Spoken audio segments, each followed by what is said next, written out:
Job calendar అన్నారు. మీరు chat GPT open చేసి కొట్టండి. Vishwal committee report ఏమిచ్చింది? 191,000 ఉద్యోగాల ఖాళీలు ఉన్నాయని చెప్పింది 2020-21లో. ఇదే రేవంత్ రెడ్డి, ఇదే కాంగ్రెస్ ఆనాడు వాళ్ళ ఎలక్షన్స్ లో గెలవడం కోసం విశ్వాల్ కమిటీ రిపోర్ట్ ఏం చెప్పింది కేసీఆర్ అని కేసీఆర్ ని క్వశ్చన్ చేశారు. వాళ్ళు ఉద్యోగాలు ఇవ్వలేదు, వీళ్ళు ఇస్తారేమో అని చెప్పి అందరూ కాంగ్రెస్ ని గెలిపించారు. మరి ఆ కమిటీ రిపోర్ట్ ఏమైంది? అడగాల్సిన మేధావులు ఏమైపోయారు?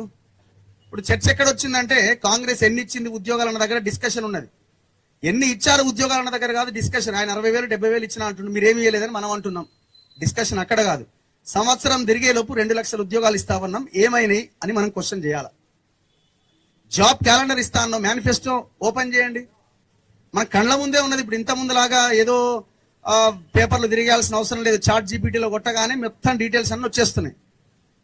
మేనిఫెస్టోలో చాలా క్లియర్ గా తక్షణమే మేము 2 లక్షల ఉద్యోగాలు ఇస్తామన్నారు. ఫలానా డేటు, ఫలానా రోజు, ఫలానా ఎగ్జామ్, ఫలానా ఇంటర్వ్యూ ఉంటది అని ఈనాడు, ఆంధ్రజ్యోతి పేపర్లో బ్యానర్ ఐటమ్స్ వేశారు. ఇంకా ఏ క్లారిటీ కావాలా? ఇప్పుడేమంటున్నారు? 40,000 ఉద్యోగాలు అతి త్వరలో వేయబోతున్నాం అంటున్నారు. మీరు చెప్పిన లెక్కెంత? మీరు చెప్తున్నది ఏంటి?